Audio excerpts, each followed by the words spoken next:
televidentes, y tal como lo habíamos anunciado, damos la más cordial bienvenida en nuestro set de entrevistas al asambleísta por el Partido Social Cristiano, doctor Vicente Tayano. Qué gusto que nos acompañe. Buenos días y bienvenido para abordar algunos temas de interés, y uno de ellos el de la inseguridad. Su coidearia de partido político, la alcaldesa de la ciudad, decía con mucha propiedad, recogiendo el sentir de la ciudadanía, que un juez que falla a favor de un delincuente no solamente debe recibir una sanción administrativa, sino estar preso. Y para ello, decía, la Asamblea Nacional debería permitir y dar las herramientas apropiadas en lo legal para poder cumplir con este cometido. ¿Hay ese compromiso por parte de la Asamblea? ¿Qué tal, Luisa? Buenos días, un saludo para quienes nos ven esta mañana.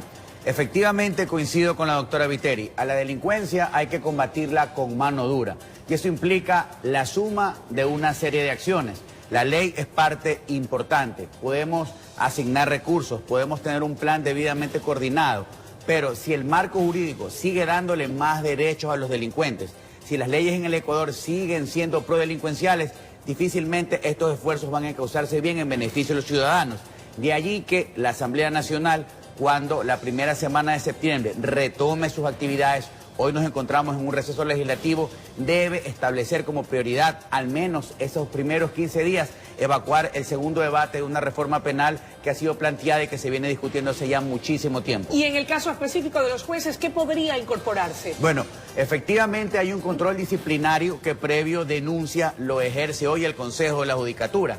Pero ese juez que con un actuar indebido deja en la calle a un delincuente se vuelve cómplice de ese atentado contra la vida y los bienes de los ciudadanos. Y hay que denunciarlo, y lo conversé con la doctora Viteri, y el municipio lo hará. Esos jueces van a tener una veeduría por parte del programa de seguridad, van a ser encausados y tienen que terminar en la cárcel, porque no es posible que se siga suscitando, Luisa, este particular que ingresan 12, 10, 15 veces, como que si la cárcel fuera su casa. De allí lo importante de la reforma. Nosotros planteamos una reforma de Guayaquil que tiene 4 finalidades. La primera, que los delitos de robo, secuestro, asesinato y violación, esas personas que están siendo procesadas no puedan durante el juicio estar en la calle, sino que estén en la cárcel, y que una vez que se haya validado su estado de culpabilidad, cumplan la totalidad de la sentencia o al menos el 80%. Eso es una señal clara de querer legislar en beneficio del derecho del ciudadano. Asambleísta Tayano, hay otro tema no menos importante, y es la decisión de la Corte Constitucional de dar luz verde a lo que sería una consulta popular para propender a la eliminación del Consejo de Participación Ciudadana y Control Social de la mano de una reforma parcial de la Constitución. ¿Comparte usted esta decisión de este organismo? Bueno, absolutamente. Nunca debió de existir un Consejo de Participación Ciudadana. De acuerdo a la Constitución, este Consejo tiene 3 funciones. Luchar contra la corrupción, jamás lo hizo. En este gobierno tenemos varios procesamientos por casos de corrupción, pero en 10 años no pasó nada. Fomentar la participación ciudadana, absolutamente tampoco. Y tercero, para eso sí lo utilizaron, para designar las autoridades importantes de control del país, secuestrar la institucionalidad y dominar absolutamente todo. Ahora, habrá que esperar cómo se van a recoger las firmas, y yo creo que hay una oportunidad, Luisa. Esa consulta tiene que ser aprovechada para preguntar muchos otros temas más allá que un tema político. ¿Qué otros temas cree usted temas que deberían importantes, por incorporarse? ejemplo, revisión de penas en los casos de los violadores, de los asesinos.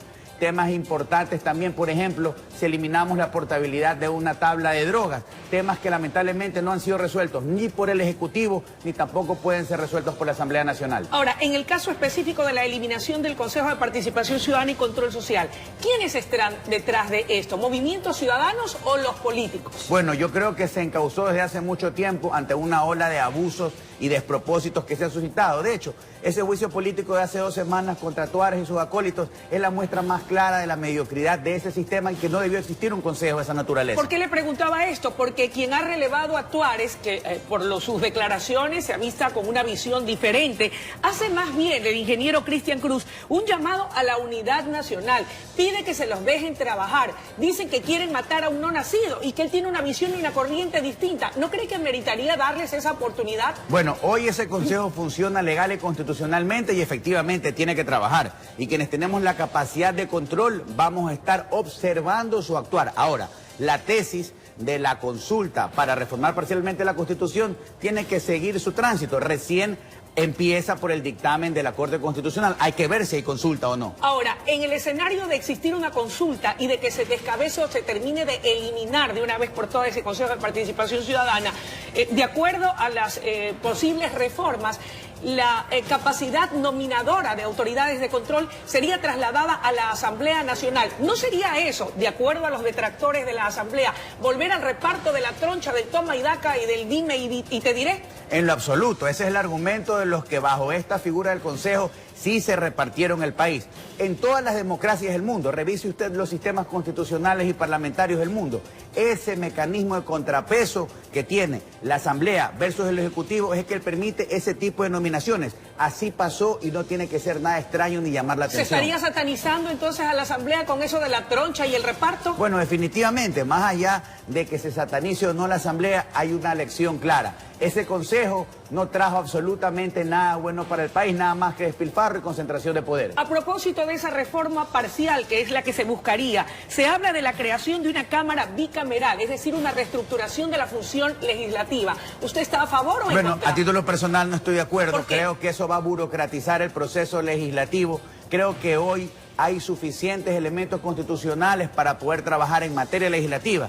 Lo que pasa es que los actores políticos se han equivocado. Por ejemplo, una mayoría de Creo y el gobierno para tomar por asalto la Asamblea, para seguir atropellando las normas y ni siquiera han podido delimitar una agenda que trabaje sobre los temas de interés ciudadano, generación de empleo, lucha contra la corrupción. Estamos fiscalizando por la presión.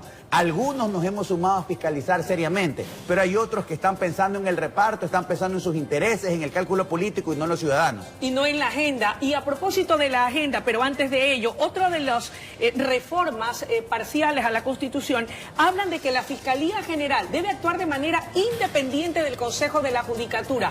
¿Valdría la pena hacer una delimitación en ese sentido? Es importante el rol que en la Administración de Justicia Penal juega la Fiscalía, y a la Fiscalía no solo hay que empoderarla, hay que blindarla y respaldar el trabajo que el día de hoy está realizando. Ese es un particular que habrá que seguirlo analizando, Luisa, pero lo importante en este momento es que con el marco jurídico que tenemos, la Fiscalía, los jueces hagan lo que tengan que hacer en materia de seguridad, que la Asamblea Nacional haga lo que tenga que hacer, porque lamentablemente como Estado estamos perdiendo la batalla ante la delincuencia. Ahora, reformar la Constitución, total o parcialmente, ¿es algo que se puede hacer de esta manera, vía consulta, por ejemplo, o lo puede hacer la propia Asamblea, o cabría una Asamblea Constituyente? No, una Asamblea Constituyente no es el camino. ¿Por qué? Es desgastar recursos y prestarnos para una agenda política de los que están acostumbrados a reformar la Constitución como un traje a la medida. Si es que cabe legal y democráticamente una consulta popular para reformar parcialmente la Constitución, tenemos que aprovechar la oportunidad para enlistar los temas que le interesan al ciudadano. ¿Cómo vamos a mejorar la generación de empleo? ¿Cómo vamos a luchar contra la delincuencia, por ejemplo? Y la despenalización del aborto, doctor Tayano, ¿cuál es la postura del Partido Social Cristiano en alianza con Madera de Guerrero? Bueno, ese es un tema que está en debate, que deberá votarse al regreso de la vacancia legislativa. ¿Qué opina usted La sobre posición ese ha sido tema? absolutamente clara. Tenemos libertad allí, yo lo he dicho, no se puede condenar a un ciudadano, pero en el caso particular siempre voy a defender la vida. Perfecto. Ahora, otro detalle importante es el que tiene que ver con este titular de prensa. Vacíos legales blindan a partidos de origen anómalo. La Contraloría General del Estado señala a 4 movimientos que no habrían cumplido con su registro electoral. La ley, sin embargo, no permite su eliminación. ¿Cabría una reforma a la ley de elecciones? Es necesario, se está tramitando algunas reformas al interior del Código de Democracia, Luisa.